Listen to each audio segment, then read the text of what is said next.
The rain outside painted blurry strokes on the restaurant window, a sad reflection of how Lena felt. Outside, the sound of laughter cut through the quiet hum, sharp, unkind laughter from a corner table. Just then, Lena wheeled herself in, her hands trembling as she clutched a small bouquet of flowers. Her best friend had promised this blind date would be different, a chance to feel normal again, but Lena didn't know the truth. The date wasn't real.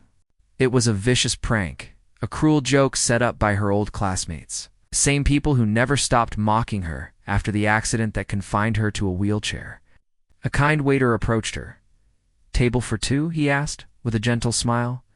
Lena managed a small nod, her voice barely a whisper. "Yes, for James Martin." She didn't see the sneers from the corner or hear the girl whisper, "Let's see if he even shows up." Across town, James Martin, the CEO hailed by magazines as the Miracle Father, was staring at his own reflection. He was tall, confident, and successful, but none of it mattered. Not anymore. His 6-year-old daughter Ellie was his entire world. After losing her mother 2 years ago, James had closed himself off. He had no time, and certainly no heart, for dating. But his well-meaning assistant, desperate to pull him out of his loneliness, had insisted on setting up this blind date. "She's sweet and genuine," she'd said. "You just need to meet new people." So, reluctantly, James had agreed. When he walked into the restaurant, his eyes immediately found Lena. She was sitting alone, looking nervous, her wheelchair tucked beside the table. His heart skipped a beat. But as he looked closer, he saw something in her eyes that captivated him. It wasn't sadness or self-pity.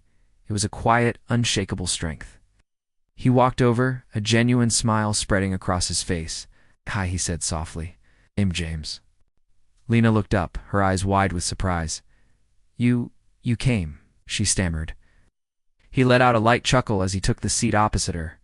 "Of course I did. Why wouldn't I?" From the corner table, the pranksters watched in disbelief. This was not part of their plan. They had given James a completely different description, expecting him to see Lena, be disgusted, and walk out. He wasn't leaving. He was sitting down. He was smiling at her. As the evening went on, the two of them talked as if they had known each other for years. Lena spoke about her passion for painting, how she had painstakingly relearned to hold a brush after her spinal injury. She confessed how difficult it was to find people who saw past her chair, who saw asterisk. James listened, truly listened, his expression softening with every word she spoke. Then he opened up about his own life, talked about Ellie, his little girl, who was fascinated by stars and loved bedtime stories. He admitted how losing his wife had left him terrified of opening his heart again, terrified of letting someone new into their lives. In that moment, there was no judgment, no pity. There were just two wounded souls. It's finding solace in each other's understanding of what it meant to be broken, and yet to keep trying. But the laughter from the other table started to get louder, more pointed. Suddenly, one of the pranksters, a woman Lena had once considered a friend, walked over to their table, her face a mask of fake concern. "Oh my God, Lena," she gushed with sickly sweetness. "You actually showed up? I can't believe you fell for it." Lena's world stopped. Her heart felt like it had dropped to the floor. James froze, the cruel reality of the situation dawning on him. The woman didn't stop. "I mean, seriously," she sneered. "Did you honestly think a guy like him would ever go out with someone like you?" Her words hung in the air, sharp and poisonous. The entire restaurant fell silent.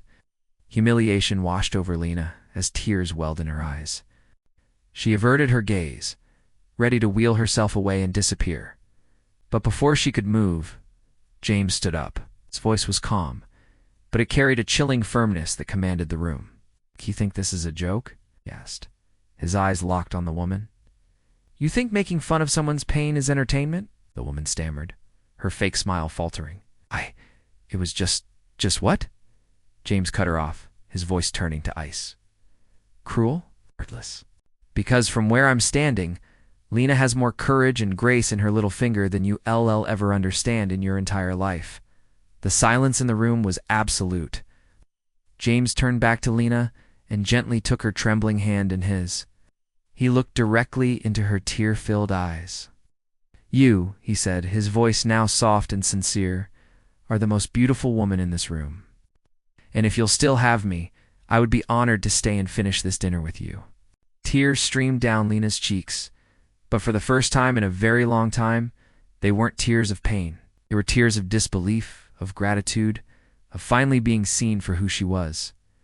That night, James insisted on driving her home. As they pulled up to her small apartment building, his daughter Ellie, who had been waiting patiently in the back seat, peeked over. "Ah, Daddy, who's that pretty lady?" she asked with the innocent curiosity of a child. Lena smiled, a genuine soft smile. "I'm just a friend," she replied. Ellie grinned back. "Should come draw with me sometime. Daddy says I'm not very good at coloring inside the lines." James chuckled. "It's very true." And then Lena laughed, a real, heartfelt laugh that seemed to fill the car with light. "In that case," she said warmly, "I'll teach you both." Weeks turned into months. Lena became a regular presence in James and Ellie's lives. What had started as a tentative friendship slowly blossomed into something much deeper, something undeniable. Ellie absolutely adored Lena. She would excitedly wheel Lena's chair right up to the art table for her Saturday morning lessons. Through Lena's eyes, James began to see the world in brighter colors. He no longer saw her chair. He only saw her incredible strength, her gentle grace, and her amazing ability to transform pain into something beautiful. And for Lena, every time James looked at her, she no longer felt broken. She felt whole. She felt alive. One afternoon, they stood together at Ellie's school art exhibition. The principal came over, gushing about Ellie's wonderful painting, a vibrant picture of 3 figures holding hands under a sky full of glittering stars. "It's my family," Ellie announced, proudly to everyone. "That's me, my daddy. And that's Miss Lena." Lena caught her breath, turning to look at James. His eyes were soft, filled with an emotion that made her heart soar. He slowly knelt down in front of her chair, taking her hand in his, just as he had on that first night.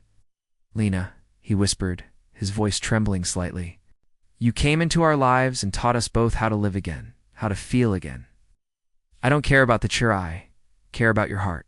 Would you let me take care of it for the rest of our lives?" Tears of pure joy filled her eyes as she nodded, her voice choked with emotion. "Only if you let me take care of yours too."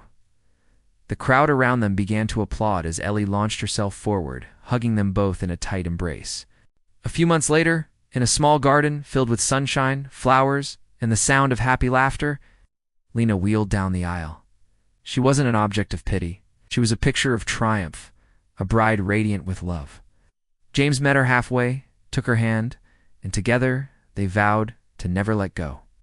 Sometimes life's cruelest jokes can lead us to the most beautiful truths. And the most beautiful truth of all is that true love never sees what's missing.